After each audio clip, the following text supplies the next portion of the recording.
अगर आज मेरा भी घर होता तो मैं भी अपने घर में बैठी बारिश का आनंद ले रही होती।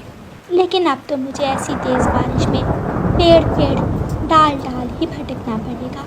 लेकिन कोई बात नहीं, मैं पेड़ की इस खोखर में भी खुश हूँ। मैं बारिश से बची हुई हूँ, मैं सुरक्षित हूँ।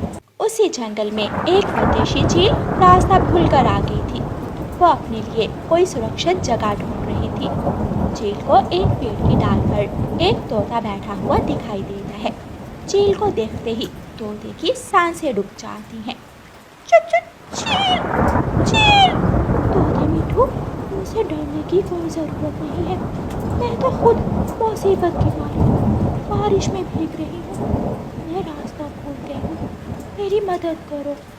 ऐसी मीठी मीठी बातें करके ये चील मेरे पास आएगी और मुझे एक ही बार में मार देगी। तोते, चुप क्यों हो? कोई बात करो, मेरी मदद करो। चील, भूत, भूत, तुम्हारे पीछे भूत है। चील पीछे मुड़कर देखती है तो मिठू तोता तुरंत वहाँ से भाग जाता है। तोता सीधा अपने घर जाकर रुकता है। कुंडी, कुंडी, हरियाली, जल्दी से कुंडी लगाओ, चील आ जाएगी। मिठू तोते की पत्नी हरियाली तोती जल्दी से दरवाजे की कुंडी लगाती है। मिठू जी, बाहर तो कोई नहीं है, चील कहाँ है? वो मीठी मीठी बातें करके मुझे पकड़ना चाहती थी, लेकिन मैं उसे पागल बनाकर वहाँ से भाग आया हूँ। चील भीगती हुई थक जाती है और एक पेड़ की डाल पर बैठ जाती है। रानू चिड़िया पेड़ की खोखर में बैठी हुई चील को देख रही थी। बेचारी ये भी मेरी तरह मुसीबत में लग रही है। नहीं नहीं, कहीं ये इस चील की चाल ना हो, पक्षियों को अपना शिकार बनाने के लिए। चील थकन से चूर थी, उसका सर चकराने लगता है। वो गिरने ही वाली थी कि रानू चिड़िया वहाँ आ जाती है। चींटी, उठे उठे, हिम्मत से काम ले, वहाँ आ जाए, उस पेड़ की खोखर में आ जाए। चील बहुत मुश्किल से उठती है और रानू चिड़िया के साथ पेड़ की खोखर में चली जाती है। रानू चिड़िया चील को मीठा फल देती है। आप ये मीठा फल खा ले, इससे आपके शरीर को ताकत मिलेगी। चील मीठा फल खा लेती है। चिड़िया, आप भी खोखर के अंदर आ जाए, आप बाहर बैठी क्यों भीग रही हो? मैं तो सुबह से सो कर थक गई हूँ। इस बारिश में खाने और सोने के सिवा कोई काम भी तो नहीं है, आप आराम करें। चील थोड़ी देर सो जाती है। कालू जी, अगर हमने चिड़िया से ये घर न छीना होता तो हम भी दूसरों की तरह बारिश में भीग रहे होते। हमने इस गरीब चिड़िया का घर छीन लिया और वो कुछ ना कर सकी। गोरी गोरी, अब चिड़िया रहती कहाँ है? रहती है एक सूखे पेड़ की खोखर में। जिसने ये घर बनाया वो पेड़ की खोखर में बैठी है और हम कौवे चिड़िया के घर में मजे कर रहे हैं। चील दी, जब मैंने सारा घर बना लिया तो उन कौवों ने आकर मेरे घर पर कब्जा कर लिया, लेकिन मैंने लड़ाई करने की बजाय वो घर उनको दे दिया। मैं यहाँ ही खुश हूँ, इतना आराम दे तो नहीं, लेकिन ये मेरा घर है। चिड़िया रानी, अगर आपको हो तो मैं अभी आपका घर उन कौवों से आपको वापस ले दूंगी। नहीं चील दी, अब मैं यहाँ ही ठीक हूँ। मैं सोच रही हूँ मैं अपने लिए नया घर बना लूँगी।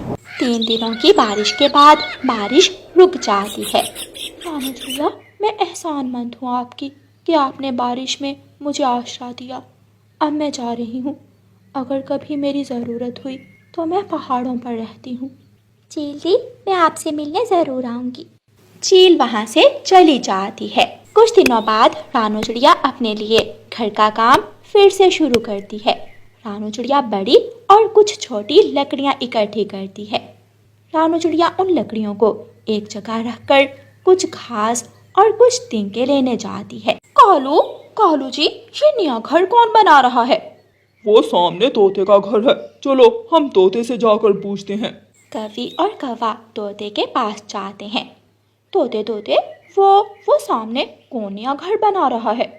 वो लकड़ियाँ तो रानू चिड़िया इकट्ठी कर रही है, शायद रानू चिड़िया ही अपने लिए घर बना रही है। गोरी गोरी, रानू चिड़िया का नया घर भी हम छीन लेंगे, बहुत मजा आएगा। 2-2 घर, अब हमारे पास 2-2 घर होंगे। कौवे अपने घर चले जाते हैं। शाम के बाद जब अंधेरा हो जाता है तो तोता इधर उधर देखकर रानू चिड़िया के पास जाता है। रानो, शाम को कौवे मेरे पास आए थे। वो कह रहे थे कि वो तुम्हारा ये घर भी छीन लेंगे। बेहतर यही है आप किसी दूसरे जंगल में जाकर अपना नया घर बना लो। तोते भैया, मेरे माता पिता ने अपना जीवन इसी जंगल में गुजारा है। मैंने अपना बचपन भी इसी जंगल में गुजारा है। यहाँ के पेड़ पौधे, पशु पक्षी सब दोस्त हैं मेरे। मैं ये जंगल छोड़कर नहीं जा सकती। तो फिर वो कौवे आपसे आपका ये घर भी छीन लेंगे। तोते भैया, चिंता ना करें, अब ऐसा नहीं होगा। कुछ दिनों बाद रानू चिड़िया अपना घर बना लेती है और अपने नए घर में आराम से बैठ जाती है। उधर कौवे भी प्लान तैयार कर रहे थे। कालू, जाओ अपने मामा जी को बुला लाओ। तुम्हारे मामा जी से रानू चिड़िया बहुत ज्यादा डरती है। पता है, उस चिड़िया के पिता को मेरे मामा जी ने अपनी चोंच मारकर मार दिया था। इसीलिए तो मैं कह रही हूँ। कालू कौवा अपने मामा जी को लेने चला जाता है। शाम के बाद रानू चिड़िया अपने घर में बैठी हुई थी कि वही चील रानू चिड़िया से मिलने आ जाती है, जिसे रानू चिड़िया ने बारिश में आश्रय दिया था। मैं यहाँ से गुजर रही थी, सोचा मैं तुमसे मिलती जाऊँ। ये फल मैं तुम्हारे लिए लाई हूँ। शुक्रिया चील दी, आप मेरा कितना ख्याल रखती हैं। बाहर निकल, बाहर जल्दी कर। मैं हूँ कालू का मामा और मैं कालू कौवा। जल्दी बाहर निकल, ये घर छोड़ दे वरना जान से जाओगी। छोटी चिड़िया, इतना टाइम नहीं है हमारे पास। मैं 5 तक गिनूंगी। घर से बाहर आ जाओ वरना जान से जाओगी। चील दी, ये कौवे फिर से मेरा घर छीनने आ गए। मैं देखती हूँ इन कौवों को। चील घर से बाहर निकलती है। चील को देखकर तीनों कौवे भीगी बिल्ली बन जाते हैं। चील, चील, आप यहाँ? चिड़िया कहाँ है? अभी बताती हूँ। चील तीनों कौवों को उठा कर पेड़ों में मारने लगती है। मर गया, मैं बूढ़ा हूँ, मुझे छोड़ दो। मैं गौरी की बातों में, अपनी पत्नी की बातों में आ गया था, मुझे माफ कर दो। लेकिन चील तीनों कौवों को मार कर उनके पंख तोड़ देती है और रानू चिड़िया अपने घर में सुकून से रहने लगती है। ऐसे कौवों को उनके किए की सज़ा मिलती है। प्यारे दोस्तों, इस कहानी को लाइक, अपने दोस्तों के साथ शेयर और चैनल को सब्सक्राइब करना बिल्कुल मत भूलना। आपका धन्यवाद। रानू चिड़िया अपना दाना लेने जा रही थी। रास्ते में गौरी कौवी उसे रोक लेती है। चिड़िया चिड़िया, रुको, मुझे भी साथ ले जाओ, मैं भी दाना लेने ही जा रही थी। गौरी बहन, मुझे तो दूर वाले जंगल जाना है, क्या आप इतना उड़ पाओगी? तो और क्या, मैं बूढ़ी हो गई हूँ, मैं तुमसे भी ज्यादा तेज और दूर तक उड़ सकती हूँ। तो फिर जल्दी चलो, मुझे देर हो रही है। गौरी कौवी भी रानू चिड़िया के साथ उड़ती है। रानू चिड़िया आगे उड़ रही थी और गौरी कौवी पीछे पीछे। वो दोनों उड़ती उड़ती दूसरे जंगल पहुंच जाती हैं। एक सब्जियों का खेत देखकर गौरी कौवी रुक जाती है। चिड़िया चिड़िया, देखो वहाँ सब्जियां हैं।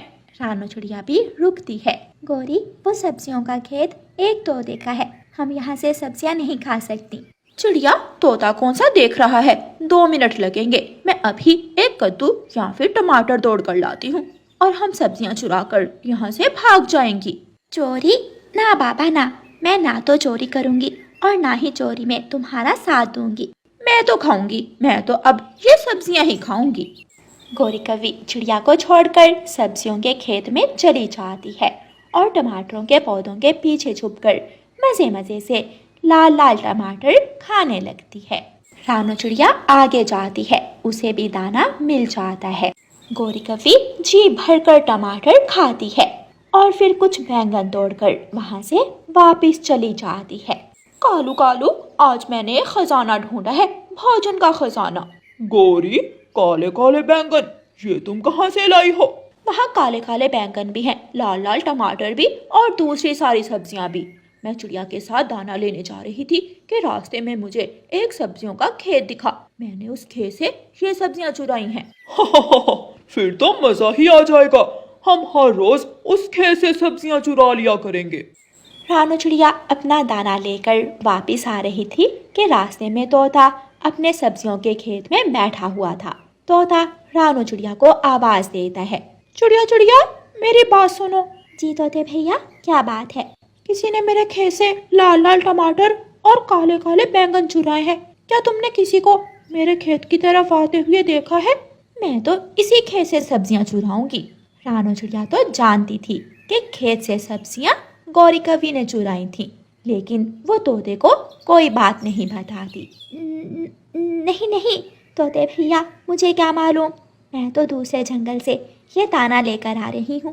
ठीक है, मैं पकड़ लूंगा, जो भी चोर हुआ मैं उसे पकड़ लूंगा। रानू चिड़िया घर जाती है, अपने बच्चों को दाना देती है और उनसे कहती है, बच्चों, मैं एक बार कौवों के घर जा रही हूँ, आप दाना खाकर आराम से लेट जाएं। रानू चिड़िया कौवों के घर की तरफ जाती है और दरवाजे पर दस्तक देती है। कालू कौवे के मुंह में आधा बैंगन था। वो बैंगन खाते खाते दरवाजा खोल देता है। कालू भैया, ये जो तुम मजे मजे से बैंगन खा रहे हो ना, तुम्हारी पत्नी चोरी करके लाई है ये। चोरी की है तो क्या हुआ, बैंगन बहुत मजे का था। कौवी भी जल्दी से घर से बाहर आती है। गौरी, तोते को पता चल गया है कि किसी ने उसके खेत से सब्जियां चुराई हैं। दोबारा तुम तोते के खेत की तरफ मत जाना, वरना पकड़ी जाओगी। तेरे पेट में क्यों दर्द हो रहा है? चल भाग यहाँ से। मैं तो जाऊंगी, तू कौन होती है मुझे रोकने वाली? तो फिर तेरी पूंछ पर लाठी मारेगा तोता भी, काली कवि कहीं की। रानू चिड़िया गुस्से में वहाँ से चली जाती है। दूसरे दिन कौवा और कवि सुबह सवेरे ही अपने घर से निकलते हैं। रास्ते में कालू कौवे के मामा जी का घर था। कालू कौवा और गौरी कवि अपने मामा जी के पास जाते हैं। मामा जी, हम तोते के खेत से सब्जियां चुराने जा रहे हैं, आप भी हमारे साथ चलो। लेकिन भांजे, अगर भागना पड़ा तो मैं भाग नहीं पाऊंगा और हम सब पकड़े जाएंगे। मामा जी, आप बस पेड़ पर बैठकर तोते का ध्यान रखना, बाकी का काम मैं और कालू कर लेंगे। हाँ, इतना तो मैं कर सकता हूँ, ये काम आसान है, लेकिन चोरी से हिस्सा मैं बराबर लूंगा। सुन ले भांजे, तुम मुझे पिछली बार भी चूना लगा कर चले गए थे। हाँ मामा जी, हिस्सा मिलेगा आपको, चोरी से पूरा हिस्सा मिलेगा। मामा जी मान जाते हैं और तीनों कौवे तोते के खेत की तरफ उड़ते हैं। चाचा छमछम, फंदा ऐसा बनाना जिसे चोर की टांग निकल ना सके। चिंता ना करो तोते, मेरे फंदे से तो शेर नहीं निकल सकता, मेरा फंदा बहुत मजबूत होता है। तोता चाचा छमछम से फंदा लेता है और खेत में जाकर फंदा लगा देता है। तोता टमाटर के पौधों के पास फंदा लगाता है। फंदा तो लग गया, अब मैं सामने वाले पेड़ में छुप कर देखता हूँ। तोता पेड़ के पत्तों में छुप जाता है। तोता हरे हरे पत्तों में अच्छी तरह छुप कर बैठ जाता है। थोड़ी ही देर बाद कौवे भी वहाँ आ जाते हैं। मामा जी, आप उस पेड़ पर जाकर बैठ जाएं और तोते का ध्यान रखना। अगर खतरा हुआ तो मैं 2 बार काय काय करूँगा, तुम खुद ही समझ जाना। ठीक है मामा जी। कालू कौवे का मामा उसी पेड़ पर जाकर बैठ जाता है जिस पेड़ के पत्तों में तोता छुपा हुआ था। ये काले कौवे, यही मेरी सब्जियां चुराते हैं। तोता चुप करके बैठा रहता है। कौवा और कवि सब्जियां तोड़ते तोड़ते जैसे ही टमाटर के पौधों के पास जाते हैं, दोनों की टांगे फंदे में फंस जाती हैं। कालू कौवे का मामा 2 बार काय काय करता है। तोता उसे टांग से पकड़ लेता है। तुम सब पकड़े गए हो, अब काय काय करो या ना करो। मामा जी, हमें बचाओ। भांजे, मैं भी पकड़ा गया हूँ। सारे कौवे काय काय कर रहे थे। तोता तीनों कौवों को पेड़ से बांध देता है। रानू चिड़िया भी जाती जाती कौवों को देखकर वहाँ आ जाती है। कौवो, अब बताओ, मिली ना चोरी की सजा? सजा तो अभी मिलेगी। तोता लाठी से कौवों को मारना शुरू कर देता है। मेरी पूंछ, तोते यहाँ मत मारो, मेरी पूंछ टूट जाएगी। तोते, मुझे छोड़ दो। तोते, मुझे तो भांजा ले आया, मैंने तो कभी चोरी नहीं की। मामा जी, शर्म करो, जंगल में सबसे बड़े चोर हो तुम। तोता कौवों की खूब पिटाई करता है और ऐसे कौवों को तोते की सब्जियां चुराने की सजा मिलती है। प्यारे दोस्तों, इस कहानी को लाइक, अपने दोस्तों के साथ शेयर और चैनल को सब्सक्राइब करना बिल्कुल मत भूलना। आपका धन्यवाद।